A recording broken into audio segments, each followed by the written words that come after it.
বলো লা ইলাহা ইল্লাল্লাহ একবার শুরু করছে আর সবাই লা ইলাহা ইল্লাল্লাহ ইল্লাল্লাহ ইল্লাল্লাহ, এই সিস্টেম রাসূলুল্লাহ সাল্লাল্লাহু আলাইহি ওয়াসাল্লাম শিখায় নাই।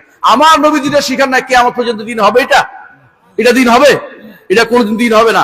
আমার নবী যা শিখান নাই তাহলে আপনি কেন নিচ্ছেন? কি জন্য এটা কাজ, কোন কাজে লাগবে আপনার? আপনাকে অনুরোধ করব, আপনার হুজুররা যা যা বলে দয়া করে জিজ্ঞাসা করবেন, হুজুর আপনার এটা দলিলটা সহি দলিল দিবেন। সহি দলিল কেন বলে জানেন? বানোয়ার দলিল অভাব নাই, হুজুরের কাছে কিতাবের অভাব নাই।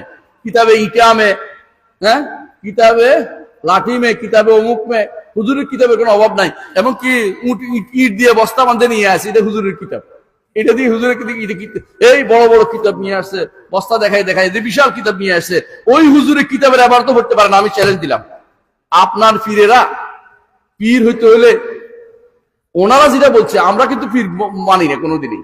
ওনারা বলে যে পীর হইতে হলে অন্তত দুই কিতাব পড়াইতে ভালো করে পাইতে হবে। একটা হচ্ছে কি না, একটা হচ্ছে মেশকাতুল মাসাবি, না মাজাল আমল না, একটা হচ্ছে মেশকাতুল মাসাবি, আর একটা হচ্ছে জালালাইন শরীফাইন ওনাদের নিকট। আচ্ছা, ওনাদের শরীফ বলে এটা। আচ্ছা, এটার মধ্যে ভুলের কোনো শেষ নাই, সত্য কথা, এটা অনেক ভুল আছে, আকীদা কথা ভুল আছে এটার মধ্যে। তো তারপরেও আমরা বলছি ওনারাও যদি কোনো পড়ে দিতে পারে যে পীরগুলি আছে এখন, তো আর কি বললাম, ওই পীররা এবার হতে পড়তে পারে না, কিন্তু পীর সাহেব ওই দরবারে বসে গেছে, পীর সাহেব দরবার বসে গেছে। যেই পীর সাহেব কোরআন পড়তে পারে না, সুন্দর করে তাফসির পড়তে পারে না, যেই পীর সাহেব হাদিসের অর্থ বুঝে না, যেই পীর কিসের কি জন্য পীর, আপনার কেন তার পিছনে হাঁটতেছেন? আপনি কেন আপনার তার মধ্যম অবলম্বন? আল্লাহ তাআলা কি বলতেছেন? আল্লাহ তাআলা কি বলতেছেন? ওয়াইজা সাআলাকা ইবাদি আন্নী ফাইন্নী করিব উজিবু দাওয়াতাদ দাঈ ইযা দান। আমার বান্দা যখন আমাকে ডাকে, আমি তার ডাকে সাড়া দেওয়ার জন্য নিকটে। সাবধান, আল্লাহকে নিকটে বলে আপনার সাহাবাদের কাছে নিকটে, এটা ফেরেশতা। ওই তাফসীর করবেন না, দয়া করে আমার একটা গ্রন্থ পড়বেন, ফাতাওয়াল হামাবিয়াল কুবরা, অথবা আমার একটা গ্রন্থ পড়বেন, সেটার নাম কি? রহমান আরশের উপর উঠেছেন, এটা পড়বেন। আর আকীদার 4টি মৌলিক পরিভাষা, এটা পড়বেন। এই 3টি বই আর সহজ ইসলামী আকীদা বইগুলি পড়বেন। কেন বলতেছি শুনেন, আপনাদেরকে ভুল বোঝানো হয়েছে। একটা ভুল কি বোঝানো হয়েছে? যে আল্লাহ শাহরগের কাছে আছে আল্লাহ, বুঝলেন না কথাটা? নাউজুবিল্লাহ।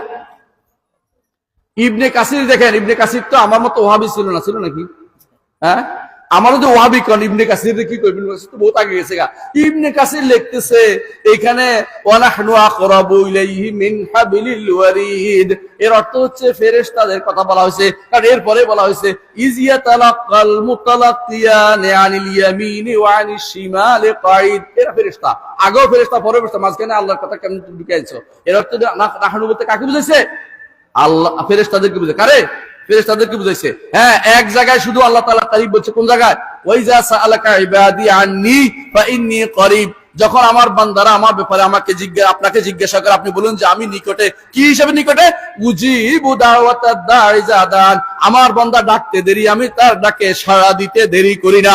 আল্লাহ তাআলা কি যখন বান্দা ডাকে একান্তে চোখের পানি ছেড়ে দিয়ে আল্লাহ সাড়া দেয়, হয় তাকে তা প্রার্থিত জিনিস দেয়, নাহলে তাকে সমপরিমাণ বিপদ দূর করে দেয়, নাহলে তার জন্য আখিরাতে সেটার ব্যবস্থা করে রাখে। এটা সহিহ হাদিস দ্বারা রাসূলুল্লাহ সাল্লাল্লাহু আলাইহি ওয়াসাল্লাম আমাদেরকে জানিয়েছেন। এই কথাগুলি সহিহ হাদিস দিয়ে বলতেছি। এর অর্থ হচ্ছে যে আপনি ডাকলেই লাভ। রাসূলুল্লাহ সাল্লাল্লাহু আলাইহি ওয়াসাল্লাম জীবনে কোনোদিন বলেন নাই যে আমাকে বা অমুককে, আবু বকরকে মাধ্যম ছাড়া তোমরা দোয়া করিও না, উমরের মাধ্যম ছাড়া দোয়া করিও না, সাবধান। এত বড় ওলি আল্লাহ থাকতে আবু বকরের চেয়ে ওলি আল্লাহ বড় কেউ আছে দুনিয়াতে? বলেন, নবীদের পরে শ্রেষ্ঠ মানুষকে আবু বকর রাদিয়াল্লাহু আনহু। আবু বকরকে কেউ বলতেছে না যে রাসূল, সাহাবীরা কেউ বলে নাই আবু বকর ওসিলায় মাফ করে দেন। আবু বকর ওসিলা আপনার কি লাভ? আবু বকর শ্রেষ্ঠ মানুষ, ওনার লাভ, আপনার লাভ হবে ওনাকে ভালোবেসে উনি যে এরকম আমল করছে এরকম আমল করলে। আপনি যদি মনে করেন যে ওনাকে ভালোবাসছি এখন আমি পার পেয়ে যাবো, তাহলে বলেন ভালোবাসার কারণে পার পেতে পারে, একটা সুবিধা আছে। কিন্তু যদি বলেন যে ওনাকে ভালোবাসছি আমল করি না এমনি পার পেয়ে যাবো, ভালোবাসার দাবিতে আপনি মৃত্যু। কারণ যদি যাকে ভালোবাসে তার অনুসরণ করে চলে মানুষ। ইন্নাল মুহিব্বা লিমান ইউহিব্বু মুতিউ, যে ব্যক্তি কাউকে ভালোবাসে তার অনুসরণ করে চলে, যে ব্যক্তি মুহাম্মদুর রাসূলুল্লাহ সাল্লাল্লাহু আলাইহি ওয়াসাল্লামকে ভালোবাসে তার অনুসরণ করে চলে। আল্লাহ তাআলা কি বলেছেন?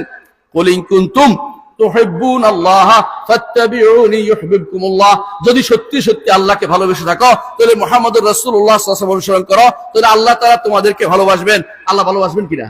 আল্লাহর ভালোবাসা সত্য কিনা? একটা বিশাল গোষ্ঠী আছে আল্লাহর ভালোবাসা তো সওয়াব দেয়া বলে, আল্লাহর ভালোবাসা বিশ্বাস করে না, জানেন তো এটা? হ্যাঁ, তথাকথিত নিজেদেরকে কওমি নাম দিছে। আগে আমরা খারেজি বলতাম, এখন কওমি হুজুর বলে ওরা নিজেরা। আচ্ছা, এরা জাতীয় হুজুর, আমরা কি অজাতীয় বিজাতীয়? হ্যাঁ, কোন ধরনের কথা? বুঝে না কথাটা? এই জন্য নামের মধ্যে সমস্যা। এরা কি করে, আল্লাহর সিফাত গুলো অস্বীকার করে বসে। যারা আল্লাহর সিফাত অস্বীকার করে তারা ইমানদার হয় কি করে? আমি তাদের কাউ তাকফির করতেছি না, আমি বলতেছি কি ইমানদার হয় কি করে, এরা বলুক। আল্লাহর সিফাত যারা অস্বীকার করে, আল্লাহর কোনো কিছু অস্বীকার করলে ইমানদার থাকে। মনে রাখবেন, কেউ যদি বলে, জানেন কথার কথা, যে অজুর কথাই আপনি বলি, যে আমি হাত ধুইব, মুখ ধুইব, মাথা মশা করবো, কিন্তু পা ধুইব না, অজুটা হবে? তাহলে আল্লাহর উপর ঈমান আনতে হলে যে তিনটা জিনিস লাগে, রুবুবিয়ত, উলুহিয়ত, আসমা ও সিফাত। আল্লাহকে রব মানা, আল্লাহকে রব মানা, আল্লাহকে রব মানতে হলে কি কি লাগে? আল্লাহকে খালেক, মালিক, মুদাব্বির মানতে হয়। আল্লাহকে 2 নম্বর হচ্ছে আল্লাহ তাআলার উলুহিয়ত, ইবাদত সব আল্লাহর জন্য করতে হয়। 3 নম্বর হচ্ছে আল্লাহর নাম এবং গুণ যত আছে কোরআন হাদিস সব স্বীকার করতে হয়। এখন আমি যদি কিছু মানি কিছু মানি না বলি ঈমানদার কেমন থাকে আমাকে বলেন তো? কিন্তু দেখবেন যে ওটাই প্রচার করতেছে, ওটাই তারা প্রচার করে সারাদিন, এবং এটাই তারা বলে যে এটার অর্থ এটা, এটার অর্থ অপব্যাখ্যা, অপব্যাখ্যা, অপব্যাখ্যা। যে যত বেশি অপব্যাখ্যা করতে পারে সে তত বেশি বুখারীর মুকাররির তাকরীর করছে ভালো। হুজুরে আজকে ভালো পড়াইছে, কারণ অনেক অপব্যাখ্যা করছে। অপব্যাখ্যা করে কি করে জানেন? সমস্ত কোরআন হাদিসগুলি সবগুলি যেন আমার মাযহাব, আমার মাসলাক, আমার পিসাবের মত মোতাবেক হয়, এইভাবে ঘুরে ঘুরে ঘুরে ঘুরে যেন বানিয়ে ফেলে। কিরকম ধরেন, একজন বলতেছে, বললাম যে আপনাদের পীর করেন, এটা দলিল দেন, পীর করেন যে দলিল দেন। তা আমাকে বলতেছে পীরের দলিল তো আমার কাছে আছে, কিন্তু কি বললাম, কি দলিল? আল্লাহ বলছে ফাদখুলি ফি ইবাদি ওয়াদখুলি জান্নাতি। তাহলে কেমন দলিল, কেমন দলিল, এটা কেমন দলিল? কেন আমার বান্দাদের মধ্যে প্রবেশ করো? আমি তো আল্লাহর বান্দাদের মধ্যে ঢুকাচ্ছি মানুষদেরকে। এর প্রাণটা আপনার বান্দারা বানাচ্ছেন, আল্লাহ বান্দা তো বানাচ্ছেন না। আপনি আল্লাহর দাস বানাচ্ছেন, তো আল্লাহর দাস না হওয়া দরকার ছিল। আপনি নিজের দাস বানাই ফেলতেছেন এদেরকে। আপনি যা বলেন তা শুনতেছে, আল্লাহর কথা শুনতেছে না, আপনার দাস হয়ে যাচ্ছে এগুলি। আপনি তো নিজে আল্লাহর বিপদ থেকে মানুষের রেখাওয়াট তৈরি করতে, বাধা তৈরি করতেছেন আপনি। সুতরাং